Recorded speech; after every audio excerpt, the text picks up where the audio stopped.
नमस्कार। जय हिंद। जय भारत।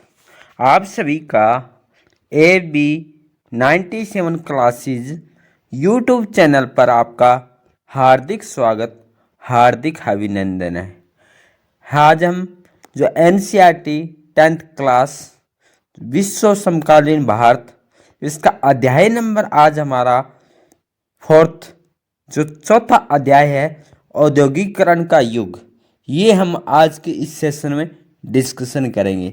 जो भी साथी है जो हमारे पहले 3 अध्याय है, 3 चैप्टर हम कर चुके हैं, वो वीडियो अगर नहीं देखी है तो कृपया करके उनको ज़रूर देखें।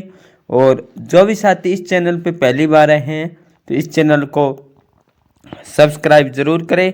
और आज की सेशन को हम शुरू करते हैं एक नए चैप्टर के साथ, औद्योगिकरण का युग। जो औद्योगिकरण का युग है, ये A.T. पॉल म्यूजिक कंपनी ने 1900 की संगीत की एक किताब प्रकाशित की थी, जिसकी जिल्द पर की गई तस्वीर में नई सदी के उदय, डॉन ऑफ द सेंचुरी, चित्र 1 का ऐलान है। चित्र पॉइंट 1 में ये दर्शाया गया है, don of the century, A.T. Paul music company, New York, America एवं इंग्लैंड 1900। यह चित्र दर्शाया गया है और इसमें बताया गया है, जैसा कि आप इस चित्र में देख सकते हैं, तस्वीर के मध्य एक देवी जैसी तस्वीर है। तस्वीर के मध्य क्या एक देवी है, उसकी तस्वीर है इस चित्र में दर्शाया गया है। और ये देवी हाथ में नई शताब्दी की ध्वजा लिए प्रगति की फरिश्ता दिखाई देती है। ये देवी है किस रूप में दिखाई दे रही है? एक नई शताब्दी की ध्वजा के लिए प्रगति की फरिश्ता दिखाई देती है। उसका एक पांव पंख वाले पहिए पे टिका हुआ है। यह पहिया समय का प्रतीक है। उसका उड़ान भविष्य की ओर, उसके उन्नति के चिन्ह तैर रहे हैं। उन्नति के चिन्ह हैं वो तैर रहे हैं। रेलवे, कैमरा, मशीनें, प्रिंटिंग प्रेस और कारखाना, ये चीज़ें क्या है, ये इसमें क्या दर्शाया जा रहा है। और मशीन और तकनीक का ये महिमा मंडन एक अन्य तस्वीर में और भी ज़्यादा साफ दिखाई देता है। यह तस्वीर एक व्यापारिक पत्रिका के पन्नों पर 100 साल से भी पहले छपी थी। चित्र 2 में इस तस्वीर को जादूगर ने दिखाए गए हैं। ऊपर वाले हिस्से में प्राच्य इलाके का अलादीन, जिसने अपने जादुई चिराग को रगड़कर एक भव्य महल का निर्माण कर दिया था।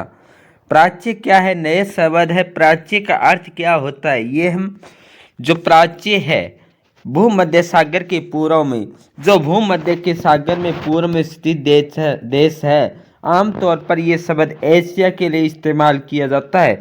ये आमतौर पर यह शब्द किसके लिए इस्तेमाल किया जाता है? एशिया के लिए। कौन सा शब्द जी? हम कहेंगे कौन सा शब्द? प्राच्य शब्द।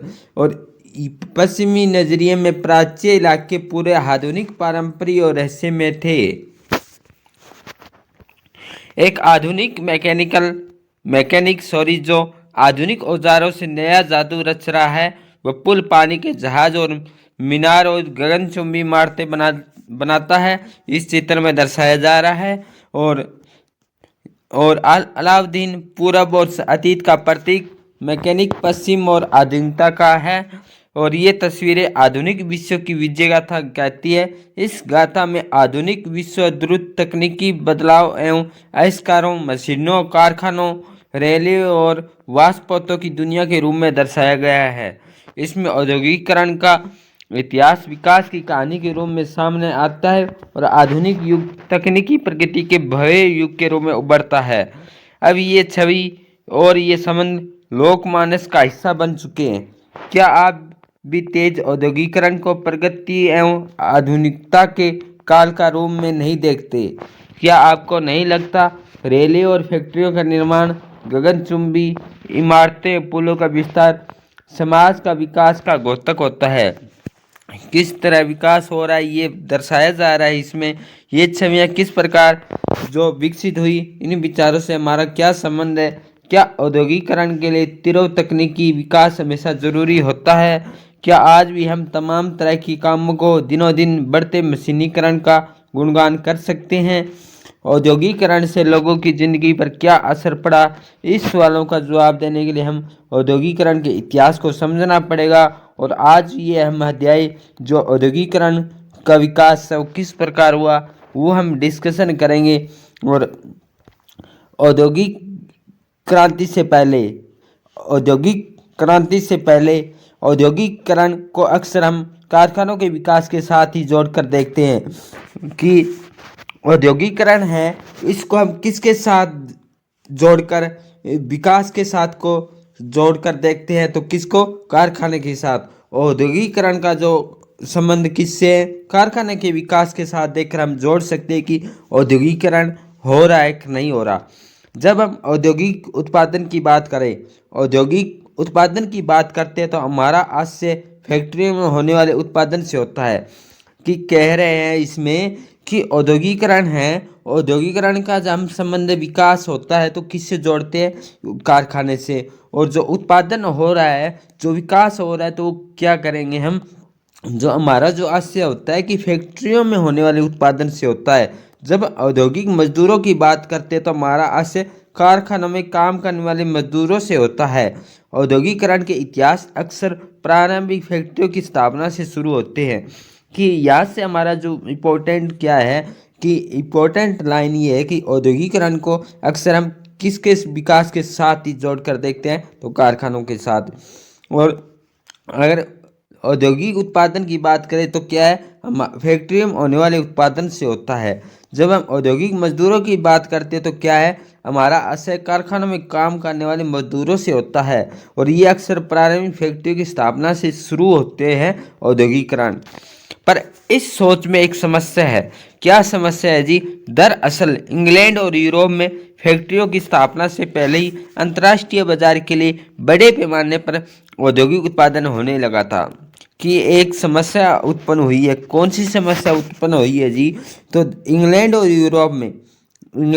यूरोप में फैक्ट्रियों की स्थापना से पहले, इंग्लैंड और यूरोप में जो कारखाने बने हैं, फैक्ट्रियां बनी हैं, उनकी स्थापना से पहले ही अंतर्राष्ट्रीय बाजार के लिए बड़े पैमाने पर औद्योगिक उत्पादन होने लगा था। कि किन देशों में बड़े पैमाने पर उनकी कारखानों की स्थापना से पहले अंतर्राष्ट्रीय बाजार में औद्योगिक उत्पादन होने लगा था, तो कहेंगे जी इंग्लैंड और यूरोप में। कौन से, इंग्लैंड और यूरोप में। यह उत्पादन फैक्ट्रियों में नहीं होता। बहुत सारे इतिहासकार औद्योगिकरण के इस चरण को आदि औद्योगिकरण के नाम देते हैं। वेरी वेरी इंपॉर्टेंट क्वेश्चन कि जो इतिहासकार औद्योगिकरण को किसके नाम से जानते हैं, तो किस चरण से जानते हैं, आदि औद्योगिकरण से।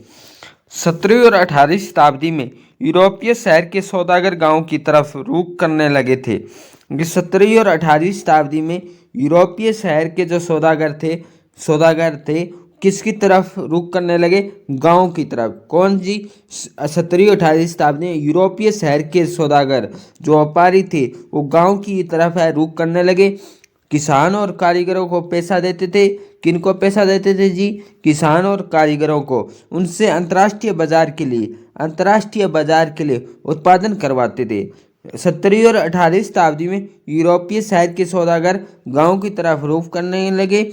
किसान और कारीगरों को पैसा देते, उनसे अंतर्राष्ट्रीय बाजार के लिए उत्पादन करवाते थे। इस तरह ये विकास हो रहा है। उस समय विश्व व्यापार के विस्तार और दुनिया के विभिन्न भागों में उपनिवेशों की स्थापना के कारण चीज़ों की मांग बढ़ने लगी थी।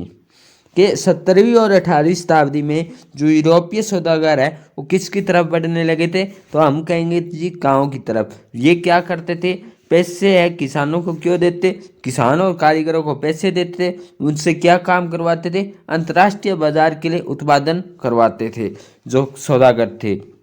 और उस समय विश्व व्यापार के विस्तार और दुनिया के विभिन्न भागों में उपनिवेशों की स्थापना के कारण चीज़ों की मांग बढ़ने लगी थी। इस मांग को पूरा करने के लिए केवल शहरों में रहते उत्पादन नहीं बढ़ाया जा सकता था। वजह यह थी कि शहरों में शहर दस्तकारी व्यापारी गिल्ड्स काफ़ी ताकतवर थे। कि शहरों में क्या कारण था कि वो बढ़ाया नहीं जा सकता, क्योंकि शहर में जो दस्तकारी थे और व्यापारी जो गिल्ड्स थे वो काफ़ी ताकतवर थे। ये गिल्ड्स उत्पादकों के संगठन होते थे। गिल्ड्स से जुड़े उत्पादक कारीगरों को प्रशिक्षण देते थे, उत्पादकों पर नियंत्रण रखते थे, प्रतिस्पर्धा और मूल्य तय करते थे तथा व्यवसाय में नए लोगों को आने से रोकते थे। शासकों ने भी विभिन्न गिल्ड्स के खास उत्पादकों के उत्पादन और व्यापार का एकाधिकार दिया। फलस्वरूप नए व्यापारी शहरों में कारीगर नहीं कर सकते, इसलिए गांव की तरफ जाने लगे थे। ये कारण था। और गांव में गरीब काश्तकार और दस्तकार सौदागरों के लिए काम करने लगे थे। गांव के गरीब है किसके लिए काम करने लगे थे? काश्तकार और दस्तकार सौदागरों के लिए। जैसा कि पिछले साल की पाठ्य पुस्तक में देखा था, एक ऐसा समय था जब खुले खेत खत्म होते जा रहे थे, कॉमन्स की बाड़ाबंदी की जा रही थी और अपनी रोजी रोटी के लिए साझा जमीनों से जलावन की लकड़ियां, बेरियां, सब्जियां, भूसा और चारा आदि बांधकर काम चलाने वाले छोटे छोटे किसान और गरीब किसान आमदनी के नए स्रोत ढूंढ रहे थे। बहुतों के पास छोटे मोटे खेत थे, लेकिन उनसे घर के लोगों का पेट नहीं भर सकता था। इसलिए सौदागर वहां आए और उन्होंने माल पैदा करने लगे। पैसे की रकम दी तो किसान फौरन तैयार हो गए। सौदागरों के लिए काम करते हुए गांव में ही रहते थे, छोटे छोटे खेतों को भी संभाल सकते थे। इस आदि औद्योगिकरण उत्पादन से होने वाली आमदनी ने खेती के कारण सिमरती आय में बड़ा सहारा दिया। अब उन्हें परिवार के श्रम संसाधनों को इस्तेमाल का मौका मिल गया था। इस व्यवस्था से शहर और गांव के बीच एक घनिष्ठ संबंध विकसित हुआ। और सौदागर रहते तो शहरों में थे, लेकिन काम ज़्यादातर देहात या गांव में चलता था। इंग्लैंड का कपड़ा जो व्यवसायी था वो था स्टेपलर्स से ऊन खरीदते थे, सूत काटने वालों के पास पहुंचा देते थे। इससे जो धागा मिलता था वो बुनकर जो फुलर्स और रंग साजों के पास ले जाता था। लंदन में कपड़ों की फिनिशिंग होती थी। इसके बाद निर्यातक को व्यापारी कपड़ों को अंतर्राष्ट्रीय बाजार में बेच देते थे। इसलिए लंदन को तो फिनिशिंग सेंटर के रूप से भी जाना जाता है। लंदन को किसके लिए नाम से जाना जाता है? फिनिशिंग सेंटर के रूप से ही जाना जाता है। और एक नया शब्द हमारा क्या है? स्टेपलर। ऐसा व्यक्ति जो ड्रेसों के हिसाब से ऊन को स्टेपल कराता है, ये छांटता है, वो क्या? स्टेपलर। फुलर क्या है? ऐसा व्यक्ति जो फूल करता है, यानी चुनटों के सारे कपड़े को समेटता है। कार्डिंग क्या? वह प्रक्रिया जिसमें कपास या ऊन आदि रेशों को कताई के लिए तैयार किया जाता है। आदि औद्योगिक व्यवस्था व्यावसायिक आदान प्रदान के नेटवर्क का हिस्सा थी, पर इस पर सौदागरों का नियंत्रण था और चीज़ों का उत्पादन कारखानों की बजाय घरों में होता था। उत्पादन के प्रत्येक चरण में प्रत्येक सौदागर 20 से 25 मजदूरों से काम करवाते थे, और इसका मतलब ये हुआ कि कपड़ों के हर सौदागर के पास सैकड़ों मजदूर काम करते थे। कारखानों का उदय है कैसे? कारखानों का उदय इंग्लैंड में सबसे पहले 1730 के दशक में कारखाने खुले थे। इंग्लैंड में कारखाने हैं कब खुले थे? हमारा वेरी वेरी इंपॉर्टेंट क्वेश्चन बन सकता है एग्जाम कंपटीशन और एग्जाम बोर्ड के लिए कि इंग्लैंड में सबसे पहले कारखाने कब खुले थे? 1730 के दशक में। उनकी संख्या तेजी में इजाफा 18वीं सदी के आखिर में हुआ था। कपास कॉटन नए युग का पहला प्रतीक है। नए युग का पहला प्रतीक क्या है? कपास और कॉटन। कपास और कॉटन। 19वीं सदी के आखिर में कपास के उत्पादन में भारी बढ़ोतरी हुई। 1760 में ब्रिटेन में अपने कपास उद्योगों की जरूरतों को पूरा करने के लिए 25 लाख पाउंड कच्चे कपास का आयात करता था। कितने लाख पाउंड का कच्चे कपास का आयात करता था ब्रिटेन? 25 लाख। 1787 में यह आयात कितना बढ़कर हो गया था? 220 लाख पाउंड। 1760 में ब्रिटेन अपने कपास उद्योगों की जरूरतों को पूरा करने के लिए कितने पाउंड कच्चे कपास का आयात करता था? 25 लाख जी। कितने? 25 लाख। ये आयात 1787 में 27 साल में कितना हुआ, 220 लाख तक पहुंच गया था। ये इजाफा उत्पादन की प्रक्रिया में बहुत सारे बदलाव का परिणाम था। और आइए देखिए ये बदलाव कौन से थे, तो ये हम डिस्कशन करेंगे। जो भी साथी इस चैनल पे पहली बार आए हैं तो इस चैनल को सब्सक्राइब जरूर करें, ज़्यादा से ज़्यादा इस वीडियो को शेयर करें, ज़्यादा से ज़्यादा इस वीडियो को लाइक करें और कमेंट सेशन में बताएं कि क्लास कैसे रही। और 18वीं सदी में कई ऐसे आविष्कार हैं हुए हैं जिन्होंने उत्पादन प्रक्रिया, कार्डिंग, ऐंठना व कताई लपेटने के हर चरण की कुशलता बढ़ा दी। कि 18वीं शताब्दी में जो 18वीं शताब्दी में व्यापार इतना बड़ा कि काफ़ी वृद्धि होने लगी 18वीं सदी के आखिर में, और प्रति मजदूर उत्पादन बढ़ गया। पहले से ज़्यादा मजबूत धागे व रेशे का उत्पादन होने लगा। इसके बाद रिचर्ड आर्कराइट ने सूती कपड़ा मिल की रूपरेखा सामने रखी। अब तक कपड़ा उत्पादन पूरे देहात में फैला हुआ था। ये काम लोग अपने घर पर ही करते थे, लेकिन अब महंगी नई मशीनें खरीदकर उन्होंने कारखानों में लगाया जा सकता था। कारखाने में सारी प्रक्रिया एक छत के नीचे एक मालिक के हाथों में आ गई। इसके चलते उत्पादन प्रक्रिया पर निगरानी, गुणवत्ता का ध्यान रखना, मजदूरों पर नजर रखना, और जब तक उत्पादन गांव में हो रहा था तब तक ये सारे काम संभव नहीं थे।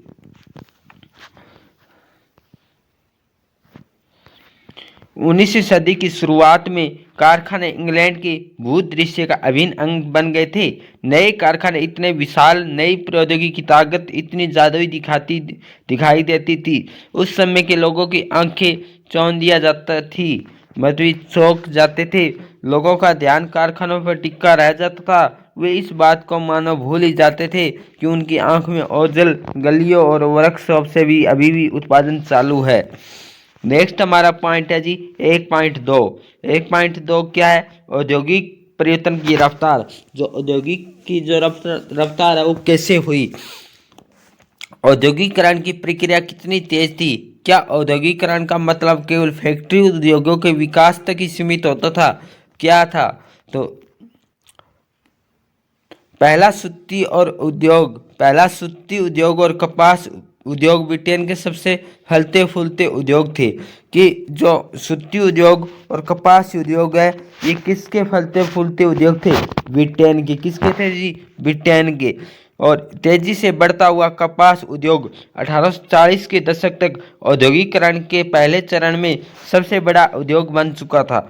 कि 1840 के दशक तक औद्योगिकरण के पहले चरण में सबसे बड़ा उद्योग बन चुका था। इसके बाद लोहा और स्टील उद्योग आगे निकल गए। 1840 के दशक से इंग्लैंड और 1840 के दशक से उसके उपनिवेशों में रेलवे का विस्तार होने लगा।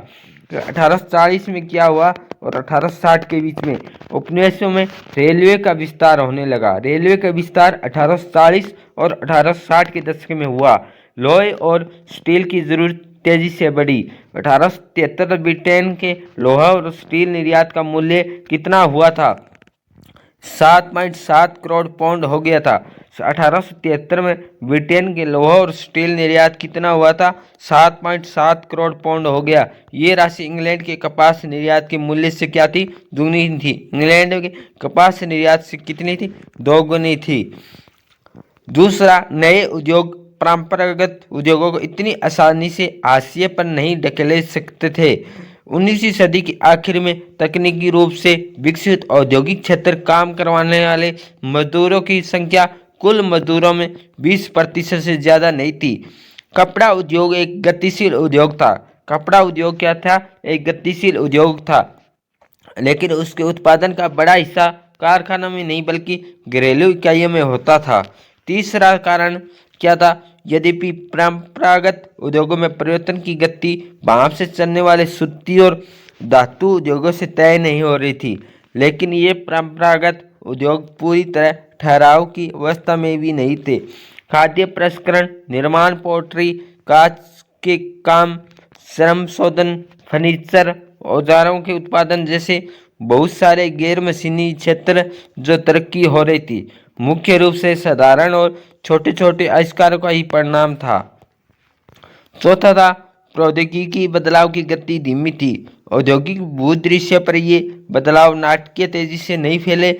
नई तकनीक महंगी थी। सौदागर व व्यापारी उनके इस्तेमाल के सवाल पर फूंक फूंक कर कदम बढ़ाते थे।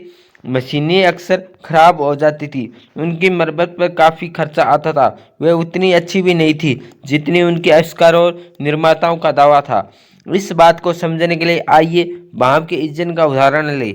जेम्स वाट ने न्यूकोमेन द्वारा बनाए गए भाप के इंजन में सुधार किया था। कि भाप के इंजन के आविष्कार किसने किया था? जेम्स वाट ने। और भाप के इंजन में सुधार किया। 1871 में नए इंजन को पेंट करवा लिया। इस मॉडल का उत्पादन उनके दोस्त उद्योगपति मैथ्यू बुल्टन ने किया था। इस मॉडल का उत्पादन किसने किया था? उनके दोस्त थे मैथ्यू बुल्टन। और सालों तक उन्हें कोई खरीदारी नहीं मिली। 19 सदी की शुरुआत तक पूरे इंग्लैंड में भाप के सिर्फ 321 इंजन थे। पूरे साल में इंग्लैंड के पास कितने थे? 321 थे। इनमें से 80 इंजन सूती और 9 ऊन उद्योगों में, बाकी खनन, नहर निर्माण, लोहा कार्य में इस्तेमाल हो रहे थे। किसी उद्योग में भाप के इंजनों का इस्तेमाल काफ़ी समय बाद तक भी नहीं हुआ। यानी मजदूरों की उत्पादन क्षमता को कई गुना बढ़ाने की संभावना वाली सबसे शक्तिशाली प्रौद्योगिकी को अपनाने में उद्योगपति बहुत ही हिचकिचा रहे थे। अब इतिहासकार इस बात को मानने लगे कि 19वीं सदी के मध्य का औसत मजदूर मशीनों पर काम करने वाला नहीं बल्कि परंपरागत कारीगर और मजदूरी होता है। 1830 की एक कताई फैक्ट्री आप देख सकते हैं। इस तरह भाप की ताकत से चलने वाले विशालकाय पहिया एक साथ सैकड़ों तकलियों को घुमाने लगते थे। और ये एक फोटो चित्र दर्शाया गया है चित्र नंबर 6 में। इंग्लैंड में एक रेलवे कारखाने में फिटिंग शॉप पर जो इल्स्ट्रेटेड लंदन न्यूज 1849, ये वहाँ उस टाइम फोटो चित्र दर्शाया गया है। विक्टोरिया कालीन जो हाथ का श्रम और वास शक्ति। विक्टोरिया कालीन ब्रिटेन में मानव श्रम की कोई कमी नहीं थी। कि विक्टोरिया कालीन ब्रिटेन में क्या थी? कि मानव श्रम की कोई कमी नहीं थी। गरीब किसान, बेकार लोग कामकाज की तलाश में बड़ी संख्या में शहर को जाते थे। जो कह रहे कि विक्टोरिया कालीन ब्रिटेन में मानव श्रम की कोई कमी नहीं थी। गरीब किसान है और बेकार लोग कामकाज की तलाश में बड़ी संख्या में शहर को जाते थे। जैसा कि आप आगे जानेंगे, जब श्रमिकों की बहुत ही ज़रूरत थी और वे वेतन गिर जाते थे, इसलिए उद्योगपतियों को श्रमिकों की कमी या वेतन के मद में बाहरी लागत जैसी कोई परेशानी नहीं थी। उन्हें ऐसी मशीनों से कोई दिलचस्पी नहीं थी जिसके कारण मजदूर छुटकारा मिल जाए और जिन पर बहुत ज़्यादा खर्चा आने वाला हो। बहुत सारे उद्योगों में श्रमिकों की मांग मौसमी आधार पर घटती बढ़ती रहती थी। गैस घरों और शराब खानों में जाड़ों के दौरान खासा काम रहता था। कि बहुत सारे उद्योग श्रमिकों की मांग मौसमी आधार पर घटती बढ़ती रहती। मौसम के आधार पे क्या है, जो घटती बढ़ती रहती थी। श्रमिकों की जो मांग है कि ज़्यादा गर्मी होती तो कम, अगर सर्दी ज़्यादा होती तो उस टाइम कम ज़्यादा हो जाते थे। ये इस मौसम अकॉर्डिंग बता रहे हैं। जब गैस जो घरों और शराब खानों में जो सर्दी का टाइम था, जाड़ों के टाइम था, उस दिन खासा काम रहता था। इस दौरान उन्हें ज़्यादा मजदूरों की ज़रूरत होती थी। क्रिसमस के समय बुक बाइंडरों और प्रिंटरों को भी दिसंबर से पहले ही अतिरिक्त मजदूरों की दरकार रहती थी की ज़रूरत रहती थी। बंदरगाहों के जहाज़ों की मरम्मत और साफ सफाई या सजावट का काम भी जाड़ों में ही किया जाता था। जिन उद्योगों में मौसम के साथ उत्पादन घटता बढ़ता रहता था, वहाँ उद्योगपति मशीनों की बजाय मजदूरों को ही काम पर रखना पसंद करते थे। बहुत सारे उत्पाद केवल साथ ही तैयार किए जाते थे। कब किए जाते? साथ ही तैयार किए जाते थे।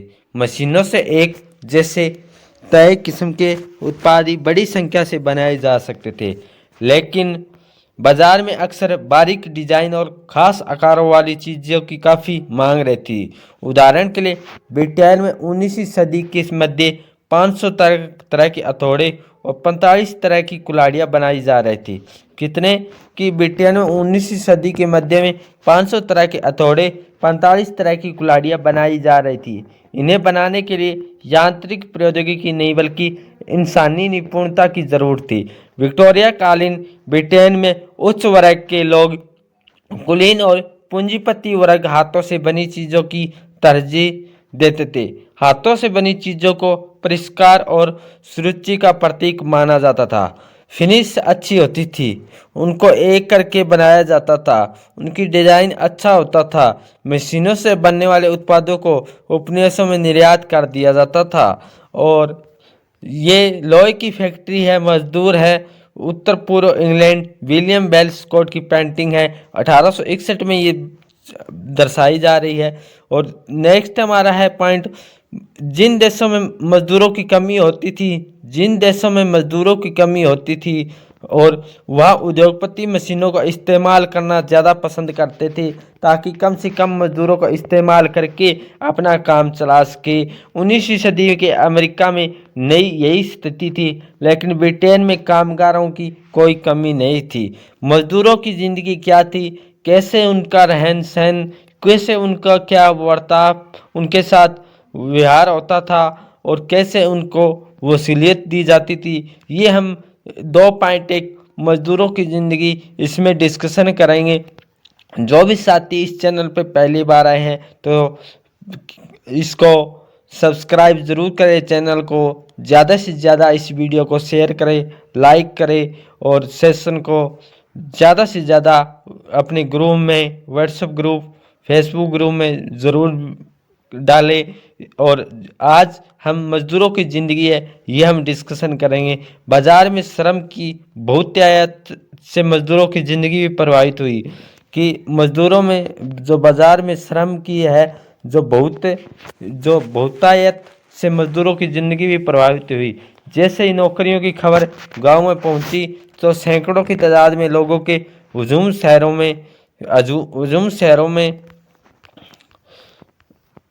की तरफ चल पड़े कि बाज़ार में श्रम की जो है ज़्यादा मजदूरों की जो श्रम की ज़्यादा ज़रूरत हुई तो बहुत ज़्यादा ज़रूरत हुई तो उनकी मजदूरों की ज़िंदगी भी प्रभावित हुई। जैसे ही नौकरियों की खबर गांव में पहुंची तो सैकड़ों की तादाद में लोगों के हुजूम शहरों की ओर दौड़ पड़े थे और नौकरी मिलने की संभावना यारी दोस्ती कुनबे कुटुंब के जरिए जान पहचान पर निर्भर करती थी। जो नौकरी किस पे थी, जो जान पहचान के थे उन पे निर्भर करती थी। अगर जान पहचान का होगा तो उसको पहले ले लिया जाता था और अनजान को ये मान्यता नहीं मिलती कि नौकरी रखने के लिए। अगर किसी कारखाने में आपका रिश्तेदार या दोस्त लगा हुआ है कि भाई, अगर कारखाने में आपका रिश्तेदार है, अगर भाई या फूफा है, मामा है, बुआ है, फूफी है, अगर नौकरी मिलने की संभावना ज़्यादा रहती थी। सबके पास ऐसे सामाजिक संपर्क नहीं होते जो रोजगार चाहने वाले बहुत सारे लोगों को अब तो इंतजार करना पड़ता था। पुलों के नीचे या रैन बसेरों में रात काटते थे। कुछ बेरोजगार शहर से बने निजी रैन बसेरों में रहते थे। बहुत सारे निर्धन कानून विभाग द्वारा चलाए जाने वाले अस्थायी बसेरों में रहते थे। बहुत सारे उद्योगों में मौसमी काम की वजह से कामगारों को बीच बीच में बहुत समय तक खाली बैठना पड़ता था। तो काम नहीं होता था तो क्या करते बेचारे, खाली बैठना पड़ता था। और काम का सीजन गुजर जाने के बाद गरीब दोबारा सड़क पर आ ही जाते थे। और काम का सीजन खत्म हो जाता था तो गरीब लोग क्या करते, खाली रहते और सड़क पर आ जाते थे। कुछ लोग जाड़ों के बाद गांव में चले जाते, वहां इस समय काम निकालने लगता, लेकिन ज़्यादातर शहर में छोटा मोटा काम ढूंढने की कोशिश करते थे। 19वीं सदी के मध्य तक भी आसान काम नहीं था, बहुत बुरा हालात थी। और 19वीं सदी की शुरुआत में वेतन में कुछ सुधार आया। 19वीं सदी की शुरुआत में वेतन में सुधार आया, लेकिन इससे मजदूरों की हालत बेहतर काफ़ी नहीं चलती। कि जो 19वीं सदी में वेतन में कुछ सुधार किया गया, कुछ उनका वेतन था बढ़ाया गया, परंतु इतना नहीं बढ़ाया गया जिससे उनका आय है, उनका घर का कामकाज है वो चल सके। इतना बेहतर जीवन नहीं चल पाता था, क्योंकि इतनी थोड़ी थोड़ी बहुत है, बहुत थोड़ी है, ये इतनी इनकम बढ़ाई थी, इससे कोई फर्क नहीं पड़ा उनकी आय पर। औसत आंकड़ों से अलग अलग व्यवसायों के बीच आने वाले फर्क और साल दर साल होने वाले उतार चढ़ाव छिपे रह जाते थे। मिसाल के तौर पर जब लंबे दो नेपोलियनी युद्ध के दौरान कीमतें तेजी से बढ़ी, मजदूरों की वास्तविक मूल्य में भारी कमी आ गई। उन्हें वेतन तो पहले जितना मिलता था, लेकिन उससे पहले जितनी चीज़ें नहीं खरीद सकते। मजदूरों की आमदनी भी सिर्फ वेतन दर पर ही निर्भर नहीं रहती, रोजगार की अवधि भी बहुत सिर्फ वेतन दर पर निर्भर नहीं होती, रोजगार की अवधि भी बहुत महत्वपूर्ण थी। मजदूरों की औसत दैनिक आय इससे तय होती है कि उन्होंने उन्होंने कितने दिन काम किया। 19वीं सदी के मध्य में सबसे अच्छे हालात भी लगभग 10% शहरी आबादी निहायत गरीब थी। 1830 के दशक में आई आर्थिक मंदी जैसे दौरों में बेरोजगारों की संख्या विभिन्न क्षेत्रों में 35 से 75% तक पहुंच जाती थी। बेरोजगार की आशंका के कारण मजदूर नई प्रौद्योगिकी से चिढ़ते थे। नई जो टेक्नोलॉजी आ रही थी, जो बेरोजगार मजदूर थे वो इस नई टेक्नोलॉजी से चिढ़ जाते थे, और ऊन उद्योग में स्पिनिंग जेनी मशीन का इस्तेमाल शुरू किया गया था। कौन सी मशीन का इस्तेमाल किया गया था? स्पिनिंग जेनी का हाथ से ऊन काटने वाली और इस तरह की मशीन पर हमला करने लगी। जेनी के इस्तेमाल पर यह टकराव लंबे समय तक चलता रहा। 1840 के बाद शहरों में निर्माण की गतिविधियां तेजी से बढ़ी, लोगों के लिए नए रोजगार पैदा हुए, सड़कों को चौड़ा किया गया, नए रेलवे स्टेशन बने, रेलवे लाइन का विस्तार किया गया, सुरंगें बनाई गई, निकासी और सीवर व्यवस्था बिछाई गई, नदियों के तटबंध बनाए गए, परिवहन उद्योग में काम करने वालों की संख्या 1840 के दशक में 2 गुना और अगले 30 सालों में से एक बार फिर 2 गुना हो गई थी। और नए शब्द क्या है? स्पिनिंग जेनी क्या है? जेम्स हरग्रीव्स द्वारा 1764 में बनाई गई इस मशीन ने कताई की प्रक्रिया तेज कर दी, मजदूरों की मांग घटा दी। एक ही पहिया घुमाने वाला एक मजदूर बहुत सारी तकलियों को घुमा देता था, एक साथ कई धागे बनने लगते थे। उपनिवेशों में औद्योगिकरण। आइए अब हम भारत पर नजर डालते हैं। भारत में उपनिवेश का औद्योगिकरण कैसे होता है, कारखाना उद्योग के साथ साथ गैर मशीनी क्षेत्र पर ध्यान देंगे, और हमारा अध्ययन मुख्य रूप से कपड़ा उद्योग तक ही सीमित रहेगा। भारतीय कपड़े का युग 3.1 भारतीय कपड़े का युग, ये हम डिस्कशन करेंगे। मशीनी उद्योगों के युग से पहले अंतर्राष्ट्रीय कपड़ा बाजार में भारत के रेशमी सूती उत्पादों का ही दबदबा रहता था।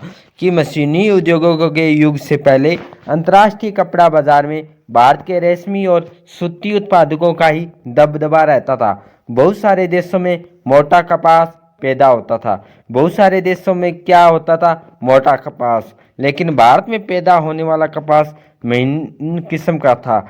आर्मेनियन और फारसी सौदागर पंजाब से अफगानिस्तान, पूर्वी फारस और मध्य एशिया के रास्ते यहाँ की चीज़ें लेकर जाते थे।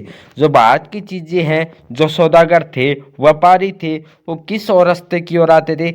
जो फारसी सौदागर थे, पंजाब से होकर अफगानिस्तान, पूर्वी फारस और मध्य एशिया के रास्ते यहाँ चीज़ें हैं जो भारतीय हैं कपास लेकर जाते थे। यहाँ के बने महीन कपड़ों के थान ऊंटों की पीठ पर लाद कर पश्चिमोत्तर सीमा से पहाड़ी दर्रों और रेगिस्तान की पार ले जाते थे। मुख्य रूप से मुख्य पूर्व औपनिवेशिक बंदरगाह से फलता फूलता समुद्री व्यापार चलता था। गुजरात के तट पर स्थित सूरत बंदरगाह के जरिए भारत की खाड़ियों लाल सागर के बंदरगाह से जुड़ा हुआ था। जो गुजरात के तट पर जो व्यापार स्थित है सूरत बंदरगाह के लिए भारत खाड़ी और लाल सागर के बंदरगाह से जुड़ा हुआ था। जो हमारा जो व्यापार होता था कौन से? गुजरात के तट पर और सूरत बंदरगाह के जरिए। भारत खाड़ी और लाल सागर के बंदरगाह से जुड़ा था। भारत की खाड़ी और लाल सागर बंदरगाहों से जुड़ा हुआ था। कौन सा है तट? गुजरात का तट और सूरत बंदरगाह के जरिए था। कोरोमंडल तट, कोरोमंडल तट पर मछलीपट्टनम, बंगाल में हुगली के माध्यम से भी दक्षिणी पूर्वी एशियाई बंदरगाहों के साथ खूब व्यापार चलता था। कि दक्षिणी पूर्वी एशियाई बंदरगाहों के साथ व्यापार खूब चलता था, तो भारत के कौन से माध्यम से वो बाउंड्री बनाते थे? तो कोरोमंडल तट और मछलीपट्टनम, बंगाल में हुगली के माध्यम से दक्षिणी पूर्वी एशियाई बंदरगाहों के साथ खूब व्यापार चलता था। निर्यात व्यापार के इस नेटवर्क में बहुत सारे भारतीय व्यापारी और बैंकर सक्रिय थे। इस निर्यात व्यापार के इस नेटवर्क में बहुत सारे भारतीय व्यापारी और बैंकर जो सक्रिय थे, उत्पादन में पैसा लगाते थे, चीज़ों को लेकर जाते थे, निर्यातकों को पहुंचाते थे। माल भेजने वाले आपूर्ति सौदागरों के जरिए बंदरगाह नगर देश के भीतरी इलाकों से जुड़े हुए थे। ये सौदागर बुनकरों को पेशगी देते थे, बुनकरों से तैयार कपड़ा खरीदते थे, बंदरगाहों तक पहुंचाते थे। बंदरगाहों पर बड़ा जहाज मालिक निर्यात व्यापारियों के दलाल कीमत पर मोल भाव करते थे, आपूर्ति सौदागरों से माल खरीद लेते थे। 1750 के दशक तक भारतीय सौदागरों के नियंत्रण वाला ये नेटवर्क टूटने लगा था। 1750 के दशक तक भारतीय सौदागरों के नियंत्रण वाला ये नेटवर्क टूटने लगा था। यूरोपीय कंपनियों की ताकत बढ़ती जा रही थी। पहले उन्होंने स्थानीय दरबारों से कई तरह की रियासतें हासिल की थी। उसके बाद उन्होंने व्यापार पर इजारेदारी अधिकार प्राप्त कर लिया। इससे सूरत व हुगली दोनों पुराने बंदरगाह कमजोर पड़ गए। इन बंदरगाहों से होने वाले निर्यात में नाटकीय कमी आई। पहले जिस कर्ज से व्यापार चलता था वह खत्म होने लगा। धीरे धीरे स्थानीय बैंकर दिवालिया हो गए और 17वीं सदी के आखिरी सालों में सूरत बंदरगाह से होने वाले व्यापार का कुल 1.6 करोड़ रुपए से 1740 के दशक तक यह गिरकर केवल 30 लाख रुपए रह गया था। सूरत व हुगली कमजोर पड़ रहे थे। बम्बई और कलकत्ता की स्थिति सुधर रही थी। पुराने बंदरगाहों की जगह नए बंदरगाहों का बढ़ता महत्व औपनिवेशिक सत्ता की बढ़ती ताकत का संकेत था। नए बंदरगाहों के जरिए होने वाला व्यापार यूरोपीय कंपनियों के नियंत्रण था। यूरोपीय जहाज़ों के जरिए होता था। बहुत सारे पुराने व्यापारी घराने ढह चुके थे। जो बच्चे रहना चाहते थे उनके पास भी यूरोपीय व्यापारी कंपनियों के नियंत्रण वाले नेटवर्क में काम करने के अलावा कोई चारा नहीं था। इन बदलावों ने बुनकरों व अन्य कारीगरों की जिंदगी को किस तरह प्रभावित किया? 3.2 है, बुनकरों का क्या हुआ? 1760 के दशक के बाद 1760 के दशक के बाद ईस्ट इंडिया कंपनी की सत्ता सुदृढ़ीकरण की शुरुआत में भारत के कपड़ा निर्यात में गिरावट नहीं आई। ब्रिटिश कपास उद्योग अभी फैलना शुरू नहीं हुआ। यूरोप में बारीकी भारतीय कपड़ों की भारी मांग थी, इसलिए कंपनी भारत से होने वाले कपड़े के निर्यात को ही फैलाना चाहती थी। 1760 और 1770 के दशक में बंगाल कर्नाटक में राजनीतिक सत्ता स्थापित करने से पहले वे ईस्ट इंडिया कंपनी को निर्यात के लिए लगातार सप्लाई आसानी से नहीं मिल पाती थी। बुने हुए कपड़े को हासिल करने के लिए फ्रांसीसी, डच, पुर्तगालियों के साथ साथ स्थानीय व्यापारी भी होड़ में रहते थे। इस प्रकार बुनकर और आपूर्ति सौदागर खूब मोल भाव करते थे। अपना माल सबसे ऊंची बोली लगाने वाले खरीदारों को ही बेचते थे। लंदन भेजे गए अपने पत्र में कंपनी की अफसरों ने आपूर्ति में मुश्किल और ऊंचे दामों का बार बार जिक्र किया था। लेकिन एक बार ईस्ट इंडिया कंपनी की राजनीतिक सत्ता स्थापित हो जाने के बाद कंपनी व्यापार पर अपना एकाधिकार का दावा कर सकती थी। फलस्वरूप उसने प्रतिस्पर्धा खत्म करने लगे, लागतों पर अंकुश रखने और कपास व रेशमी से बनी चीज़ों की नियमित आपूर्ति सुनिश्चित करने के लिए प्रबंधन और नियंत्रण की एक नई व्यवस्था लागू कर दी। ये काम कई चरणों में किया गया था। पहला, कंपनी ने कपड़ा व्यापार में सक्रिय व्यापारियों और दलालों को खत्म करने तथा बुनकरों पर ज़्यादा प्रत्यक्ष नियंत्रण स्थापित करने की कोशिश की थी। कंपनी ने बुनकरों पर निगरानी रखने, माल इकट्ठा करने, कपड़ों की गुणवत्ता जांच करने, वेतनभोगी कर्मचारी तैनात कर दिए जिन्हें गुमास्ता कहा जाता था। दूसरा, कंपनी को माल भेजने और बुनकरों को अन्य खरीदारों के साथ कारोबार करने पर पाबंदी लगा दी थी। इसके लिए उन्होंने पैसगी रकम दी जाती थी। एक बार काम का ऑर्डर मिलने पर बुनकरों को कच्चा माल खरीदने के लिए कर्जा दे दिया जाता था। जो कर्जा लेते थे उन्हें अपना बनाया हुआ कपड़ा गुमास्ता को ही देना पड़ता था। वे किसी और व्यापारी को नहीं बेच सकते थे। जैसे जैसे कर्जे मिलते गए महीने कपड़े की मांग बढ़ने लगी। ज़्यादा कमाई की आस में बुनकर पेशगी स्वीकार करने लगे। बहुत सारे बुनकरों के पास जमीन के छोटे छोटे पट्टे थे जिन पर वे खेती करते थे, अपने परिवार की जरूरतें पूरी कर लेते थे। अब वे इस जमीन को भाड़े पर देकर पूरा समय बुनकरी में लगाने लगे। जब पूरा परिवार यही काम करने लगा तो बच्चे और औरत सभी कुछ न कुछ काम करते थे। लेकिन जल्द ही बहुत सारे बुनकर गांव में बुनकरों और गुमास्तों के बीच टकराव की खबरें आने लगी। इससे पहले आपूर्ति सौदागर अक्सर बुनकर गांव में रहते थे। बुनकरों से उनके नज़दीकी ताल्लुकात होते थे और वो बुनकरों की ज़रूरतों को ख्याल रखते थे और संकट के समय उनकी मदद करते थे। नए गुमास्ता बाहर के लोग थे, उनके गांव से पुराना सामाजिक संबंध नहीं था। वे दबंग पूर्ण व्यवहार करते थे, सिपाहियों और चपरासियों को लेकर आते थे। माल समय पर तैयार न होने की स्थिति में बुनकरों को सजा देते थे। सजा के तौर पर बुनकरों को अक्सर पीटा जाता था और कोड़े बरसाए जाते थे। अब बुनकर न तो दाम पर मोल भाव कर सकते थे और न ही किसी को माल बेच सकते थे। उन्हें कंपनी से जो कीमत मिलती थी वो बहुत कम थी। कर्जों की वजह से कंपनी से बंधे हुए थे। कर्नाटक और बंगाल में बहुत सारे स्थानों पर बुनकर गांव छोड़कर चले जाते थे। क्यों जाते थे? क्योंकि उन पर क्या हो रहा था, बहुत ही बुरा व्यवहार, उनको पीटा जा रहा था, इसलिए वो गांव छोड़कर चले जाते थे और इसलिए वो ज़्यादा से ज़्यादा इस काम को छोड़कर जा रहे थे। अपने रिश्तेदारों के यहाँ किसी और गांव को करंदा लगा लेते थे। कई स्थानों पर कंपनी और उसके अफसरों को विरोध करते थे। गांव के व्यापारियों के साथ मिलकर बुनकरों ने बगावत कर दी। कुछ समय बाद बहुत सारे बुनकरों ने कर्जा लौटाने से इनकार करने लगे। उन्होंने कर्जे बंद कर दिए, खेतों में मजदूरी करने लगे थे। 19वीं सदी आते आते कपास बुनकरों के सामने नई समस्या पैदा हो गई थी। भारत में मैनचेस्टर का आना क्या चीज़ थी, क्या है, ये हम डिस्कशन करेंगे। हमारा लास्ट पॉइंट है भारत में मैनचेस्टर का आना। 1772 में ईस्ट इंडिया कंपनी के अक्सर हेनरी पतुल्ला ने कहा था कि ईस्ट इंडिया कंपनी के जो अफसर थे हेनरी पतुल्ला ने कहा कि भारतीय कपड़े की मांग कभी कम नहीं हो सकती क्योंकि दुनिया के किसी और देश में इतना अच्छा माल नहीं बनता। ये बात ईस्ट इंडिया कंपनी के अफसर थे, उन्होंने कही थी। कौन थे अफसर? हेनरी पतुल्ला ने कहा था। लेकिन हम देखते हैं 19वीं सदी के शुरुआत में भारत का कपड़ा निर्यात में गिरावट होने लगी, लंबे समय तक जारी रहा। 1811-12 में सूती माल का हिस्सा कुल निर्यात से 33% था। 1885 में मात्र 3% रह गया। ऐसा क्यों हुआ? क्या था? जब इंग्लैंड में कपास उद्योग विकसित हुआ तो वहाँ के उद्योगपति दूसरे देशों में आने वाले आयात को लेकर परेशान दिखाई देने लगे। उन्होंने सरकार पर दबाव डाला कि आयातित कपड़े पर आयात शुल्क वसूल कर सके, जिससे मैनचेस्टर में बने कपड़े भारी प्रतिस्पर्धा के बिना इंग्लैंड के आराम से बिक सके। दूसरी तरफ उन्होंने ईस्ट इंडिया कंपनी पर दबाव डाला कि ब्रिटिश कपड़ों को भारतीय बाजारों में बेचे।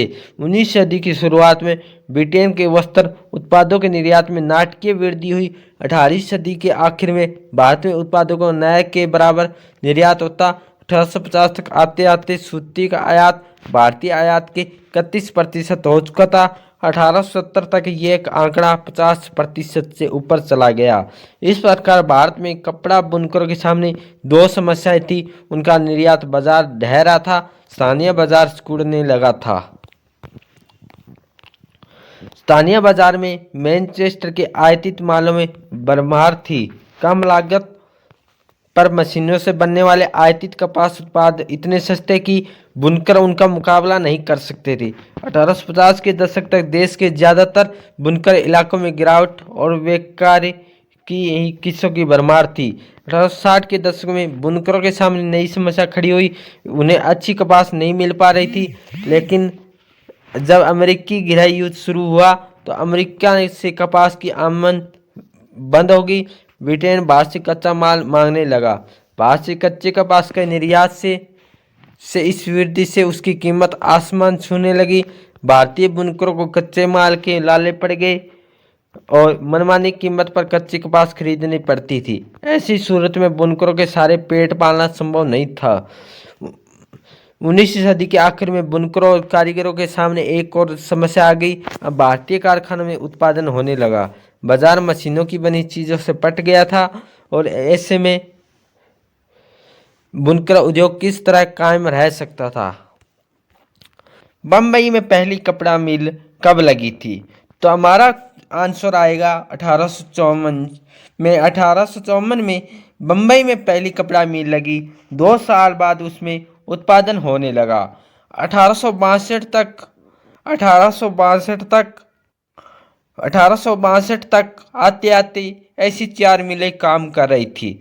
उनमें 94,000 तकलियाँ और 2150 करंदे थे। उसी समय बंगाल में जूट मिलें खुलने लगी थी।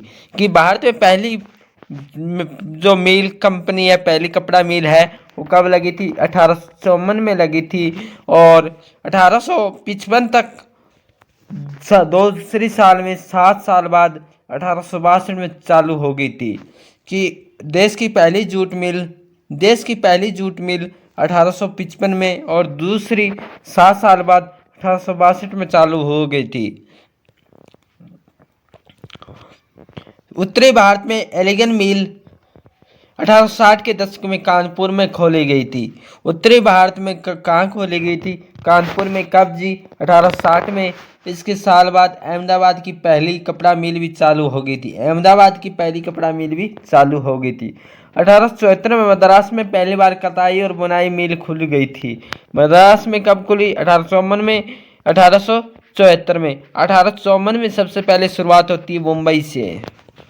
ये उद्योग कौन लगा रहा है? उनके लिए पूंजी कहाँ से आ रही है? मिलों में काम करने वाले कौन थे? ये हम डिस्कशन करेंगे। 4.1 प्रारंभिक उद्यमी क्या है, कैसे हैं? देश के विभिन्न भागों में तरह तरह के लोग उद्योग लगा रहे थे। आइए देखिए ये कौन लोग थे। बहुत सारे व्यावसायिक समूह का इतिहास चीन के साथ व्यापार के जमाने से चला आ रहा है। किसके ज़माने से चला आ रहा है? तो चीन के ज़माने से चला आ रहा है। जैसा कि पिछले साल की किताब में आपने पढ़ा कि 18वीं सदी के आखिर में अंग्रेज भारतीय अफीम का चीन को निर्यात करने लगे थे। अंग्रेज है भारतीय अफीम का चीन को निर्यात करने लगे थे और इसके बदले में चीन से चाय खरीदते थे। इंग्लैंड जाती थी। इस व्यापार में बहुत सारे भारतीय कारोबारी चाय की हैसियत में पहुंच गए थे। पैसा उपलब्ध कराते थे, आपूर्ति सुनिश्चित कराते थे, माल को जहाजों में लाद कर रवाना करते थे। व्यापार से पैसा कमाने के बाद उनमें से कुछ व्यवसायी भारत में औद्योगिक उद्यम स्थापित करना चाहते थे। बंगाल में द्वारकानाथ टैगोर ने चीन के साथ व्यापार में खूब पैसा कमाया और वे उद्योगों में निवेश करने लगे। 1830-34 के दशक में 6 संयुक्त उद्यम कंपनियां लगा ली थी। 1840 के दशक में आए व्यापक व्यावसायिक संगठनों और औरों के साथ टैगोर के उद्यम भी बैठ गए। लेकिन 19वीं सदी के चीन के साथ व्यापार करने वाले बहुत सारे व्यवसायी सफल उद्योगपति भी साबित हुए। ब्रिटेन में डिनसो पैटेंट और आगे चलकर देश में विशाल औद्योगिक साम्राज्य स्थापित करने वाले जमशेदजी, नुसरवानजी, टाटा जैसे पारसियों ने आंशिक रूप से चीन को निर्यात करके और आंशिक रूप से इंग्लैंड को कच्ची कपास का निर्यात करके पैसा कमा लिया। 1917 में कलकत्ता में देश की पहली जूट मिल लगाने वाली मारवाड़ी व्यवसायी सेठ हुकमचंद ने भी चीन के साथ व्यापार किया। यही काम पारसी उद्योगपति जी.डी. बिड़ला के पिता और दादा ने किया था। द्वारकानाथ टैगोर चित्र नंबर 17 में दर्शाया गया है। द्वारकानाथ टैगोर का विश्वास था भारतीय पश्चिमीकरण और औद्योगिक के रास्ते पर चलकर विकास कर सकता है। उन्होंने जहाज निर्माण, खनन, बैंकिंग, मकान और बीमा क्षेत्र में निवेश किया था। ये चित्र नंबर 17 में दर्शाया गया था। चित्र नंबर 16 है जमशेदजी जीजीभॉय। जो एक पारसी बुनकर के बेटे थे। अपने समय के बहुत सारे लोगों की तरह उन्हें भी चीन के साथ व्यापार और जहाजरानी का काम किया था। उनके पास जहाज़ों का एक विशाल बेड़ा था। अंग्रेज अमेरिकी जहाज कंपनी के साथ प्रतिस्पर्धा के कारण 1850 के दशक तक उन्हें सारे जहाज बेचने पड़े थे। क्यों बेचने पड़े?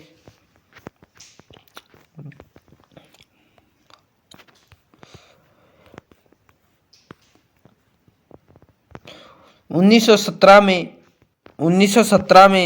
17 में कलकत्ता में देश की पहली जूट मिल लगाने वाले 1917 में कलकत्ता में देश की पहली जूट मिल लगाने वाले मारवाड़ी व्यवसायी सेठ हुकमचंद ने भी चीन के साथ व्यापार किया। कलकत्ता में देश की पहली जूट मिल कब लगी? 1917 में लगाने वाले मारवाड़ी व्यवसायी सेठ हुकमचंद जी ने भी चीन के साथ व्यापार किया। यही काम प्रसिद्ध उद्योगपति जी.डी. बिरला के पिता और दादा ने भी किया था। पूंजी इकट्ठा करने के लिए अन्य व्यापारिक नेटवर्क का सहारा लिया गया। मद्रास के कुछ सौदागर बर्मा से व्यापार करते थे। कहाँ से व्यापार करते थे? बर्मा से करते थे। कुछ के मध्य पूर्व में पूर्वी अफ्रीका से संबंध थे। इनके अलावा भी कुछ वाणिज्य समूह थे, लेकिन वे विदेश व्यापार से सीधे जुड़े नहीं थे। भारत में भी व्यवसाय करते, एक जगह से दूसरी जगह माल ले जाते, सूद पर पैसा चलाते, ब्याज पर पैसा चलाते, एक शहर से दूसरे शहर में पैसा पहुंचाते थे, व्यापारियों को पैसा देते थे। जब उद्योगों में निवेश के अवसर आए तो उनमें से बहुत से ने फैक्ट्रियां लगा ली थी कि भारतीय व्यापार पर औपनिवेशिक शिकंजा कसता गया। वैसे वैसे भारतीय व्यवसायियों के लिए जगह सिकुड़ती गई। वो अपना तैयार माल यूरोप में बेचने से रोक दिया गया। अब वे मुख्य रूप से कच्चे माल और अनाज, कच्ची कपास, अफीम, गेहूं, नील का ही निर्यात कर सकते थे, जिनकी अंग्रेजों को जरूरत थी। धीरे धीरे जहाजरानी व्यवसाय ने भी बाहर धकेल दिया गया। पहले विश्व युद्ध तक यूरोपीय प्रबंधकीय एजेंसियां भारतीय उद्योगों के विशाल क्षेत्र का नियंत्रण करती थी। इनमें world Heilgers and company, Andrew Yule, Jardine Skinner and company सबसे बड़ी कंपनियां थी। यह एजेंसियां पूंजी जुटाती थी, संयुक्त उद्यम कंपनियां लगाती थी, उनका प्रबंध संभालती थी। ज़्यादातर मामलों में भारतीय वित्तपोषक फाइनेंसर पूंजी उपलब्ध कराते थे, जबकि निवेश और व्यवसाय से संबंधित फैसले यूरोपीय एजेंसियां लेती थी।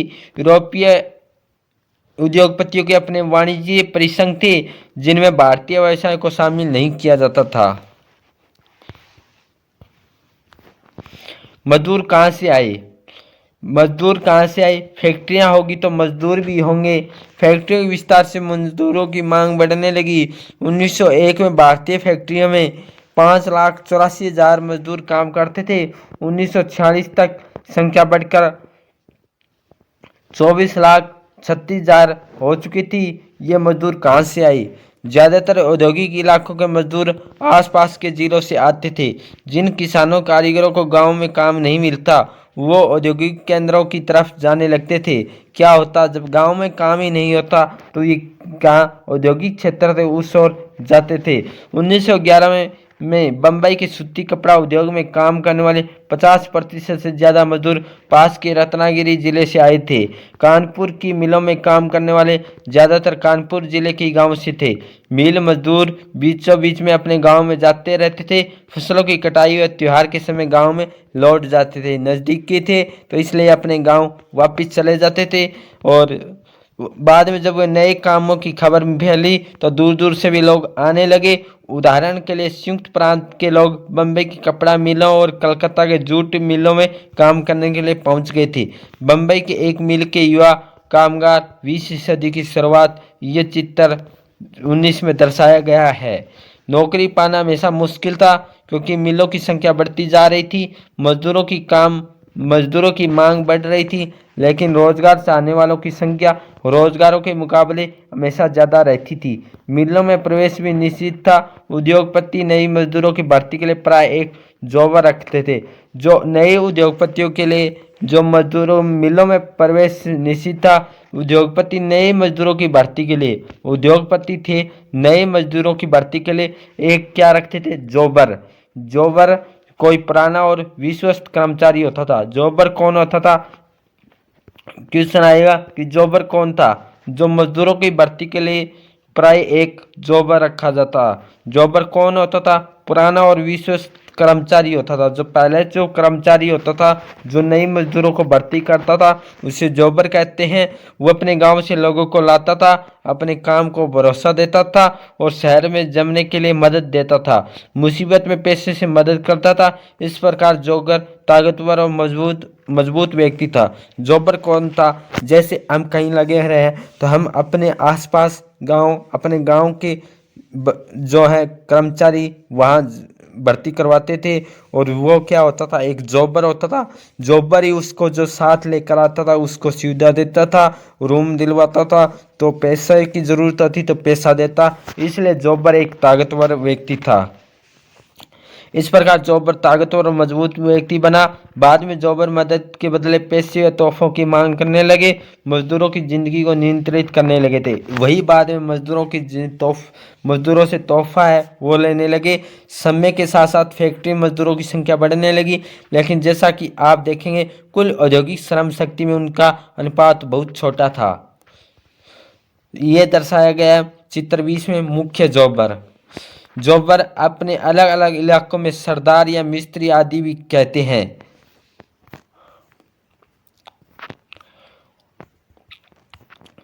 नेक्स्ट पॉइंट हमारा है वो है कि औद्योगिक विकास का अनूठापन।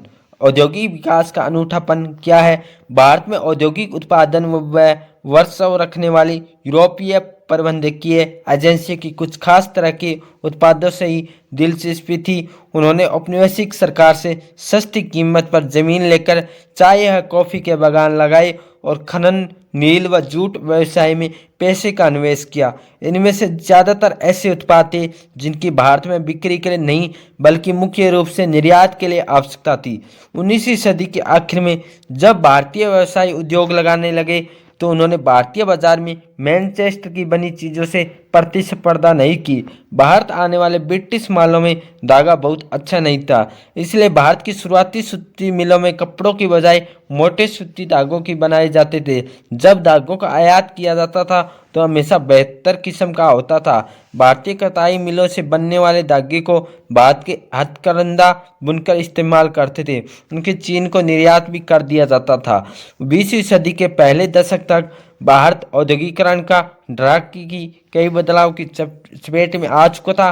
स्वदेशी आंदोलन की गति मिलने से राष्ट्रीयवादियों ने लोगों को विदेशी कपड़ों के बहिष्कार के लिए प्रेरित किया। औद्योगिक समूह अपने सामूहिक हितों की रक्षा के लिए संगठित हो गए। उन्होंने आयात शुल्क बढ़ाने, अन्य रियायतें देने के लिए सरकार पर दबाव डाला। 1906 के बाद चीन भेजे जाने वाले भारतीय धागे के निर्यात में कमी आने लगी। चीनी बाजार में चीन और जापान की मिलों को कुछ उत्पाद छा गए। फलस्वरूप भारत के उद्योगपति धागे की बजाय कपड़ा बनाने लगे। 1900 से 1912 भारत की सूती कपड़े का उत्पादन 2 गुना हो गया था। पहले विश्व युद्ध तक औद्योगिक विकास धीमा रहा। 1914 तक क्या है कि औद्योगिक विकास और धीमा रहा। युद्ध ने एक बिल्कुल नई स्थिति पैदा कर दी। ब्रिटिश कारखाने सेना की जरूरतों को पूरा करने के लिए युद्ध संबंधी उत्पादन में व्यस्त थे, इसलिए भारत में मैनचेस्टर के माल का आयात कम हो गया। भारतीय बाजारों को रातों रात एक विशाल देशी बाजार मिल गया। युद्ध लंबा खिंचा तो भारतीय कारखाने में भी फौज के लिए जूट की बोरियां, फौजियों के लिए वर्दी के कपड़े, टेंट और चमड़े के जूते, घोड़े खच्चर की जीन था, बहुत सारे अन्य सामान बनने लगे। नए कारखाने लगाए, पुराने कारखाने कई पालियों में चलने लगे। बहुत सारे नए मजदूरों पर काम रखा गया। हरेक को पहले से भी ज़्यादा समय तक काम करना पड़ता था। युद्ध के दौरान औद्योगिक उत्पादन तेजी से बढ़ा। युद्ध के बाद भारतीय बाजार में मैनचेस्टर को पहली हैसियत कभी हासिल नहीं हो पाई। आधुनिकीकरण न कर पाने और अमेरिकी का जर्मनी, जापान के मुकाबले कमज़ोर पड़ जाने के कारण ब्रिटेन की अर्थव्यवस्था चरमरा गई थी। कपास का उत्पादन बहुत कम रह गया। ब्रिटेन से होने वाले सूती कपड़े के निर्यात में जबरदस्त गिरावट आई। औपनिवेशिकों में विदेशी उत्पादों को हटाकर स्थानीय उद्योगपतियों ने घरेलू बाजारों पर कब्जा कर लिया। धीरे धीरे अपनी स्थिति मजबूत बना ली थी। लघु उद्योगों की बहुतायत जो लघु उद्योगों की बहुतायत है क्या थी? हालांकि युद्ध के बाद फैक्ट्री उद्योग में लगातार इजाफा हुआ कि युद्ध के बाद फैक्ट्री उद्योगों में लगातार इजाफा हुआ, लेकिन अर्थव्यवस्था के विशाल उद्योगों का हिस्सा बहुत छोटा था। उनमें से ज़्यादातर 1911 में 67% बंगाल और बम्बई में स्थित थे। बाकी पूरे देश में छोटे स्तर के उत्पादन का ही दबदबा रहा। पंजीकृत फैक्ट्रियों में कुल औद्योगिक श्रम शक्ति के बहुत छोटा हिस्सा ही काम करता था। यह संख्या 1911 में 5%, 1931 से 10% थी। बाकी मजदूर गली मोहल्लों में स्थित छोटी छोटी वर्कशॉप और घरेलू इकाइयों में काम करते थे। कुछ मामलों में तो 20वीं सदी के दौरान हाथ से होने वाले उत्पादन में दरअसल इजाफा हुआ। ये बात हथकरघा क्षेत्र के बारे में सही है, जिसके हमने पीछे चर्चा की। सस्ते मशीन निर्मित धागे से 19वीं सदी में कताई उद्योग को खत्म कर दिया, लेकिन तमाम समस्याओं के बावजूद बुनकर अपना व्यवसाय किसी तरह चलाते रहे। 20वीं सदी में हथकरघों पर बड़े कपड़ों के उत्पादन में लगातार सुधार हुआ। 1900 से 1940 के बीच ये 3 गुना हो चुका था। इसके पीछे आंशिक रूप से तकनीकी बदलाव का हाथ था। अगर लागत में बहुत ज़्यादा इजाफा न हो और उत्पादन बढ़ सकता है, तो हाथ में काम करने वालों की नई तकनीक अपनाने में कोई परेशानी नहीं होती। 20वीं सदी के दूसरे दशक तक आते आते हम ऐसे बुनकरों को देखते हैं जो फ्लाई स्टल वाले करंदों का इस्तेमाल करते थे। कामगारों की उत्पादन क्षमता बढ़ेगी, उत्पादन तेज हुआ, श्रम की मांग आई। 1941 तक भारत में 35% से ज़्यादा हथकरघों में फ्लाई स्टल लगे होते थे। त्रावणकोर, मद्रास, मैसूर, कोचीन, बंगाल आदि क्षेत्रों में ऐसे हथकरघे 70 से 80% तक तो हैं। इसके अलावा भी छोटे छोटे सुधार किए गए, जिनसे बुनकरों को उनकी उत्पादकता बढ़ाने, मिलों से मुकाबला करने में मदद मिली थी। नया शब्द है फ्लाई स्टल। क्या है? यह रस्सियों और पुलियों के जरिए चलने वाला एक यांत्रिक औजार है, जिसका बुनाई के लिए इस्तेमाल किया जाता है। 37 धागे ताना द वेफ्ट कोलंबो धागे दबाना द वार्फ से पिरो देती है। फ्लाई स्टल के आविष्कार से बुनकरों को बड़े कंधे चलाना और चौड़े अरज का कपड़ा बनाने में काफ़ी मदद मिली। मिलों की प्रतिस्पर्धा का मुकाबला कर पाने में मामले में कुछ बुनकर औरों से बेहतर स्थिति में थे। बुनकरों में से कुछ मोटा कपड़ा बनाते थे, जबकि कुछ महीन किस्म के कपड़े बुनते थे। मोटे कपड़े को मुख्य रूप से गरीब ही खरीदते थे। उनकी उसके मांग में भारी उतार चढ़ाव आते थे। गरीब, खराब फसल और अकाल के समय जब ग्रामीण गरीबों के पास खाने को कुछ नहीं होता, तो नगद आय के साधन खत्म हो जाती। कपड़ा नहीं खरीद सकते। बेहतर किस्म के कपड़े की मांग खाते पीते तबके में ज़्यादा थी, उससे उतार चढ़ाव कम आते थे। जब गरीब भूखों मर रहे होते तो तब भी अमीर यह कपड़ा खरीद सकते थे। अकालों से बनारसी या बालूचरी साड़ियों की बिक्री पर असर नहीं पड़ता था।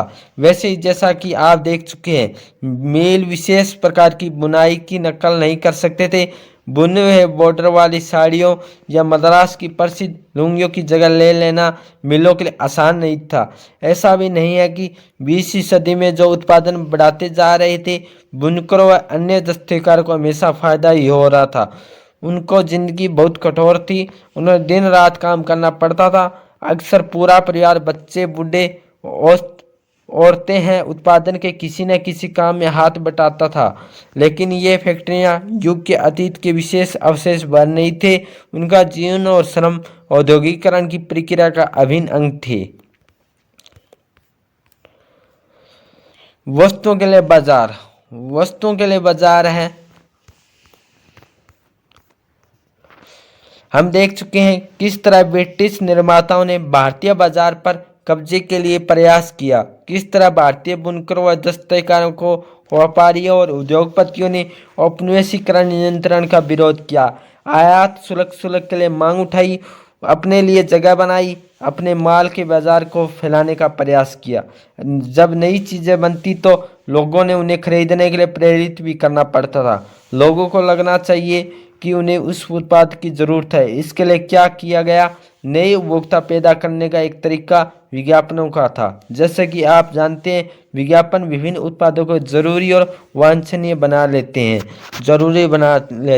लोगों की सोच बदल देते हैं, नई ज़रूरतें पैदा कर देती। आज हमें एक ऐसी दुनिया में है जहाँ चारों तरफ विज्ञापन छाए हुए हैं। अखबार, पत्रिका, होर्डिंग्स, दीवारों, टेलीविज़न के पर्दे पर जब जगह विज्ञापन छाए हुए हैं।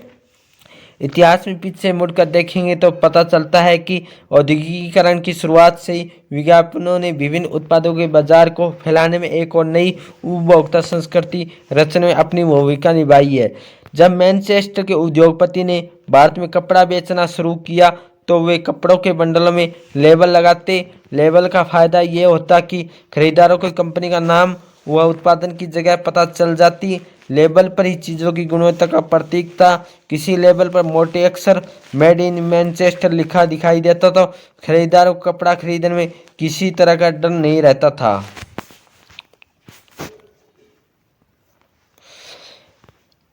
लेबल पर सिर्फ शब्द और अक्षर ही नहीं होते, उन पर तस्वीरें भी होती थी, अक्सर बहुत सुंदर होती थी। हम पुराने लेबलों को देखें तो उनके निर्माताओं की सोच, उनके हिसाब किताब लोगों को आकर्षित करने के लिए तरीकों का अंदाज़ा लगा सकते हैं।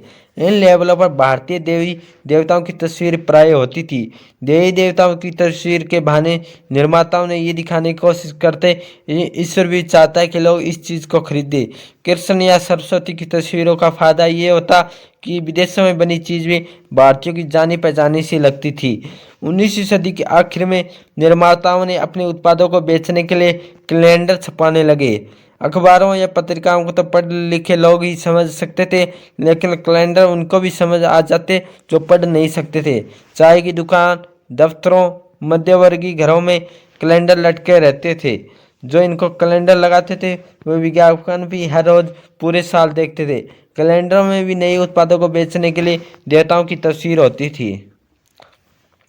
देवताओं की तस्वीर, महत्वपूर्ण व्यक्ति, सम्राटों और नवाबों की तस्वीर भी विज्ञापनों और कैलेंडर में खूब इस्तेमाल होती थी। इनका संदेश अक्सर ये होता कि अगर आप शाही व्यक्ति का सम्मान करते हैं तो इस उत्पाद का भी सम्मान कीजिए। अगर इस उत्पाद को राजा इस्तेमाल करते हैं तो शाही निर्देश से बनाया गया है, इसकी गुणवत्ता पर सवाल खड़ा नहीं किया जा सकता। जब भारतीय निर्माताओं ने विज्ञापन बनाए तो उनमें राष्ट्रवादी संदेश साफ दिखाई देता था। उनका आशय, अगर आपका राष्ट्र की परवाह करते हैं तो उनको चीज़ों को खरीदे जिन्हें भारतीयों ने बनाया है। ये विज्ञापन स्वदेशी के राष्ट्रवादी संदेश के वाहक बन गए थे। ये चित्र दर्शाए हुए हैं, जैसे चित्र नंबर 28 में दर्शाया गया, चित्र नंबर 27 में दर्शाया गया है, चित्र नंबर 26 में, चित्र नंबर 26 काय में दर्शाया गया था। चित्र नंबर 25 में भी चित्र कृष्ण जी के फोटो है, ये दर्शाई हुई थी। और आज हमारा जो लेसन है वो समाप्त हुआ है। चौथा जो हमारा औद्योगिकीकरण था वो हमने डिस्कशन किया। क्लास कैसे रही कमेंट सेशन में ज़रूर बताएं। लाइक करें, शेयर करें। जो साथी इस चैनल पे पहली बार आए हैं तो इस चैनल को सब्सक्राइब जरूर करें। आज की सेशन को हम यहीं विराम करते हैं। मिलते हैं नेक्स्ट चैप्टर के साथ। Thank you all of you.